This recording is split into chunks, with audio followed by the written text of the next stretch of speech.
નમસ્કાર દર્શક મિત્રો, હું છું રૂપલ લુણેચિયા। સંપૂર્ણ ન્યૂઝમાં આપનું સ્વાગત છે। જોઈએ આજના મુખ્ય સમાચાર।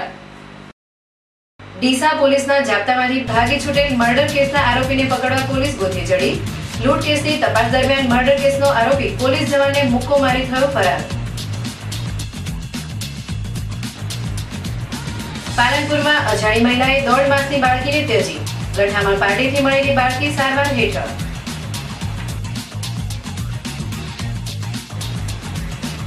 બાદલપુરાની શિક્ષિકાની પાલનપુર ખાતે કરાઈ બદલી।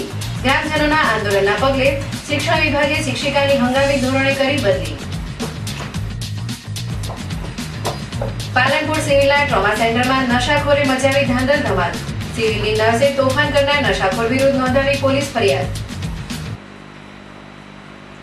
સંપૂર્ણ ન્યૂઝ આપની આંગળીના ટેરવે। ઇન્ટરનેટ ઉપર સંપૂર્ણ ન્યૂઝ જોવા લોગન કરો www.youtube.com/સંપૂર્ણ ન્યૂઝ। જોઈએ સમાચારો વિગતવાર। ડીસા રૂરલ પોલીસના તાબામાંથી ભાગી છૂટેલ મર્ડર કેસના આરોપીને પકડવામાં પોલીસ ગોથે ચડી છે। ડીસાના ખરડોસણ ગામે થયેલી હત્યામાં પોલીસે દશરથજી કેશાજી ઠાકોરની અટકાયત કરી હતી। હત્યા કેસના આરોપી દશરથજીએ પોલીસના રિમાન્ડ દરમિયાન ડીસાના સરયુનગરમાં આવેલ મંદિરના પૂજારીની લૂંટ કબૂલી હતી, જેને લઈ પોલીસે આરોપી દશરથજીને લઈ સરયુનગર મંદિરની તપાસમાં ગઈ હતી, જ્યાં પરત આવતી વખતે આરોપી દશરથજીએ પોલીસ જવાનોને મુક્કો મારી ભાગી છૂટ્યો હતો। જો કે પોલીસ જાપ્તામાંથી એક મર્ડર કેસનો આરોપી ભાગી છૂટતા પોલીસે તેને ઝડપી પાડવા માટે દોડધામ શરૂ કરી હતી, જેમાં ઠેર ઠેર નાકાબંધી અને વાહન ચેકિંગ કરવામાં આવ્યું હતું। તેમ છતાં હજુ સુધીમાં આ ફરાર આરોપીનો કોઈ અતોપતો લાગ્યો નથી। આમ ગત બપોરના પોલીસ જાપ્તામાંથી ભાગેલા ખરડોસણ મર્ડર કેસનો આરોપી ન ઝડપાતા જિલ્લાની પોલીસ ગોથે ચડી છે। પાલનપુરમાં ધરણા પર ઉતરેલા એસટી કર્મીઓના પ્રશ્નોનું સમાધાન થતા ચોથા દિવસે હડતાલ સમેટાઈ છે। પાલનપુર એસટી વિભાગના માન્ય 3 યુનિયનોની સંકલન સમિતિ એસટી કામદારોના 16 જેટલા પ્રશ્નોના ઉકેલ માટે હડતાલ ઉપર ઉતર્યા હતા, જેને લઈ ગિરનાયેલા વિભાગીય નિયામક સંજય જોશી, એસટી યુનિયન અને નિયામક આમને સામને આવી ગયા હતા, જેને લઈ નિયામકે યુનિયન લીડરોને નોટિસ ફટકારી હતી, જેના જવાબમાં એસટી કર્મીઓએ નોટિસની હોળી કરી વિરોધ પ્રદર્શન ઉગ્ર બનાવ્યું હતું, જેને અંતે વિભાગીય નિયામકે મામલો થાળે પાડવા યુનિયનના નેતાઓ સાથે બેઠક યોજી વાટાઘાટો કર્યો હતો, જેમાં એસટી કર્મીઓની મોટાભાગની માંગણીઓ સંતોષી લઈ પ્રશ્નોનું નિરાકરણ લાવવામાં આવ્યું હતું, જેને લઈ ચોથા દિવસે એસટી કર્મીઓની હડતાલ સમેટાઈ હતી। પાલનપુર નગરપાલિકાની દબાણ શાખા દ્વારા આજે શહેરમાં દબાણ ઝુંબેશ હાથ ધરવામાં આવી હતી, જેમાં ટ્રાફિકને અડચણરૂપ જાહેર માર્ગ ઉપરના દબાણો દૂર કરવામાં આવ્યા હતા। પાલનપુરના railway station road, Shimla gate, Delhi ગેટનો માર્ગ સહિતના વિસ્તારોમાં દબાણની સમસ્યા વકરી રહી હતી, જેના કારણે ટ્રાફિકની સમસ્યા સર્જાવા પામી હતી।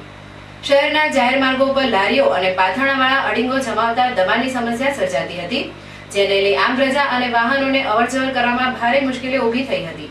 ત્યારે આ નાના વેપારીઓ દ્વારા કરવામાં આવતા સ્થાયી દબાણ મામલે પાલિકામાં રજૂઆત થતા આજે પાલિકાના દબાણ સુપરવાઇઝર સેંગલ મુકેશભાઈ પઢિયાર અને તેમની ટીમે સિમલા ગેટ, પૂર્વ પોલીસ મથક સહિતના વિસ્તારોમાં દબાણ ઝુંબેશ હાથ ધરી હતી, જેમાં જાહેર માર્ગ ઉપર અડચણ ઊભી કરતા દબાણદારોનો સામાન જપ્ત કરવામાં આવ્યો હતો, જેને લઈ દબાણદારોમાં ભારે નાસભાગ મચી જવા પામી હતી।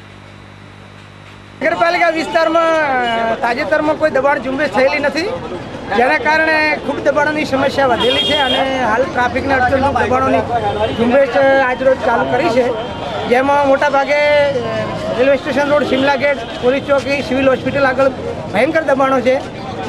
લોકો એકથી બધું લારીઓ લાવીને ઊભી રાખે છે અને બિલકુલ સમસ્યા એક સ્કૂટરથી કે પગથી ચાલીને જવું હોય તો પણ સમસ્યા થાય છે। આ ભયંકર સમસ્યાના કારણે લોકોને વિનંતી છે કે ભાઈ તમે દબાવીને લારી ઊભી રાખો, હરતી ફરતી લારી રાખો, સ્થાયી દબાણો ના કરો।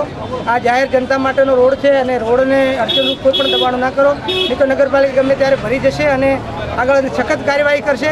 રેલવે સ્ટેશન રોડ ઉપર ડિવાઈડર મંજૂર થઈ ગયું છે, રેલિંગ નાખવાની છે, એટલે વચ્ચે બેસે છે એ પણ દબાણો હટાવવાના જ છે। એવી રીતે અમે પણ એક સિસ્ટમ ગોઠવીએ છીએ કે હવેથી કોઈ પણ લારી ગલાવાળા પોતાની લારી કે નિયત જગ્યામાં નહીં ઊભી રાખે તો ગમે ત્યારે ભરીને નગરપાલિકા લઈ જશે અને આ ઝુંબેશ ચાલુ રહેશે। પાલનપુરના અમદાવાદ હાઈવે ઉપર આવેલ ગઠામણ પાટિયા નજીકથી આજે એક ત્યજી દેવાયેલી બાળકી મળી આવી છે। હાલ આ બાળકીને પાલનપુરની સિવિલ હોસ્પિટલમાં સારવાર અર્થે દાખલ કરવામાં આવી છે, જ્યારે આ મામલે પશ્ચિમ પોલીસે ગુનો દાખલ કરી બનાવની તપાસ હાથ ધરી છે। પાલનપુરના ગઠામણ પાટિયા નજીક આવેલી ઝાડીમાં આજે બપોરે એક બાળકીના રડવાનો અવાજ આવતા અહીંથી પસાર થતી એક મહિલાએ તપાસ કરી હતી, જેમાં એક ત્યજી દેવાયેલ બાળકી મળી આવતા આ બનાવ અંગે પોલીસને જાણ કરવામાં આવી હતી, જેને લઈ પશ્ચિમ પોલીસની ટીમ ઘટના સ્થળે દોડી આવી હતી, જ્યાં બાળકીનો કબજો મેળવી તેને સારવાર અર્થે પાલનપુરની સિવિલ હોસ્પિટલમાં મોકલી અપાઈ હતી, જ્યાં તબીબો દ્વારા આ બાળકીની તપાસ હાથ ધરવામાં આવી હતી. જોકે રસ્તેથી મળી આવેલ આ બાળકી 1.5 માસની મનાય છે. તેને સારવાર બાદ પાલનપુરના નારી કેન્દ્રમાં મોકલી અપાશે. આમ સરકાર દ્વારા એક બાજુ મહિલા સશક્તિકરણ અને ભ્રૂણ હત્યા રોકવાની વાતો કરવામાં આવે છે, જ્યારે બીજી બાજુ કેટલીક સ્વાર્થી મહિલાઓ પોતાનું પાપ છુપાવવા નવજાતોને ત્યજી દે છે.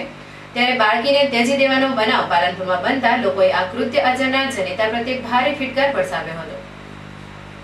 અમે 3 વાગે સંડા જવા ગયા ને એટલે બાવળી એમ પડી રોતી હતી, એટલે બધા ભેગા ગયા જોવા. તમે જોવા ગયા કે કોનું બાળક હતું, મિલીને જતા રહ્યા. ઉગાડું પડ્યું હતું, એમાં પછી અમે જઈને કપડાં પહેરાય, સંડા સોણ ભરી ગયો, પછી નવરાવી દોરાઈ કપડાં પહેરાય, પછી અમે પોલીસને જાણ કરી, પાણી પાઈ પુરાઈ, પછી પોલીસને જાણ કરી, પછી પોલીસ સ્ટેશન લાવી. 3 વાગે અમને મળી ગઠ્ઠામાં પાકી. પાલનપુર તાલુકાના બાદરપુરા કાલુસા ગામની પ્રાથમિક શાળાનો વિવાદ અંતે થાળે પડ્યો છે, જેમાં ગંભીરતાને જોઈ જિલ્લા પ્રાથમિક શિક્ષણ વિભાગ દ્વારા વિવાદિત શિક્ષિકાની હંગામી ધોરણે પાલનપુર ખાતે બદલી કરાઈ છે. બાદરપુરા પ્રાથમિક શાળામાં ફરજ બજાવતી નશીમાબેન નામની શિક્ષિકાને લઈ વિવાદ સર્જાયો હતો, જેમાં ગ્રામજનોએ આ બેન માથાભારે હોય તેમજ શાળામાં અનિયમિત આવતી હોય તેની બદલી કરવાની માંગ સાથે શાળાનો બહિષ્કાર કર્યો હતો.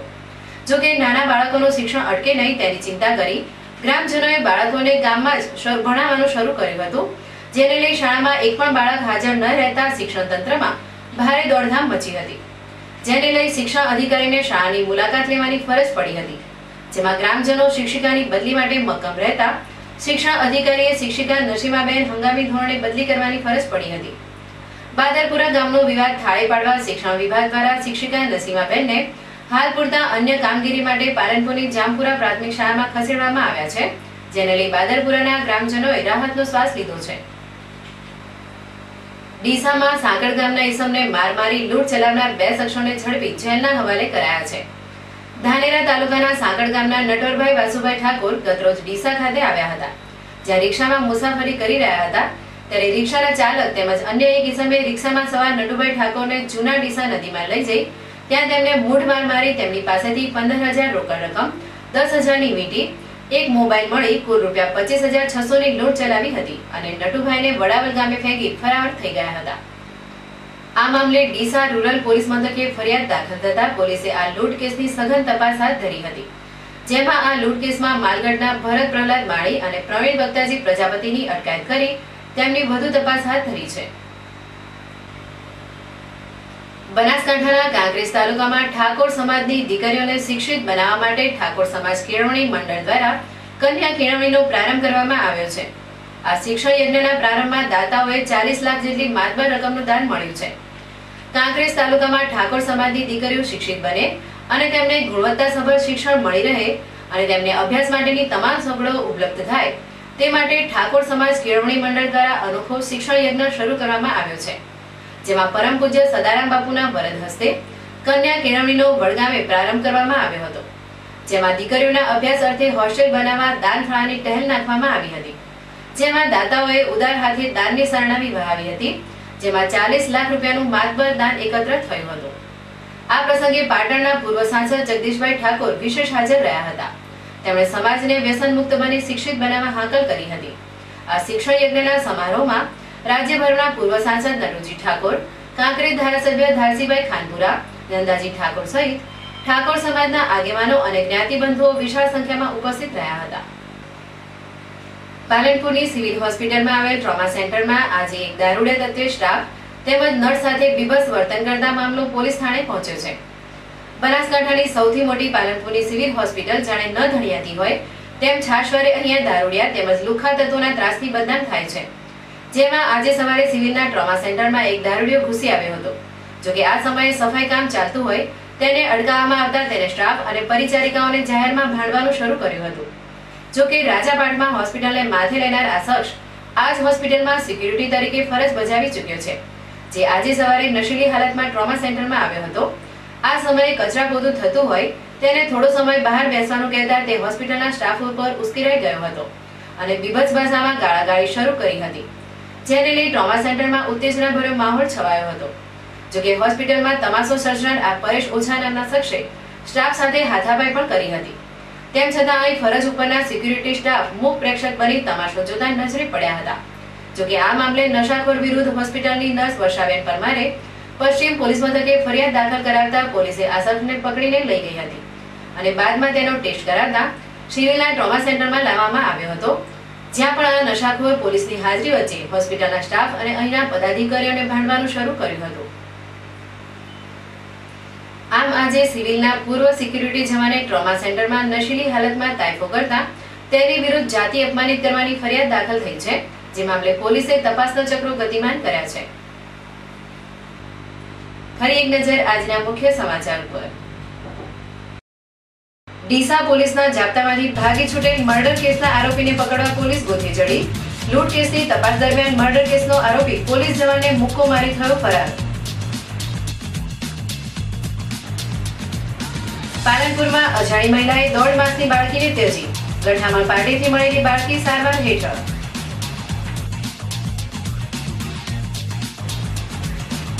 બાદરપુરાની શિક્ષિકાની પાલનપુર ખાતે કરાઈ બદલી. ગ્રામજનોના આંદોલનના પગલે શિક્ષણ વિભાગે શિક્ષિકાની હંગામી ધોરણે કરી બદલી. પાલનપુર સિવિલના ટ્રોમા સેન્ટરમાં નશાખોરે મચાવી ધાંધર ધમાલ. સિવિલની નર્સે તોફાન કરનાર નશાખોર વિરુદ્ધ નોંધાવી પોલીસ ફરિયાદ. આ હતા અત્યાર સુધીના સમાચાર. વધુ સમાચાર સાથે ફરી મળીશું. નમસ્કાર.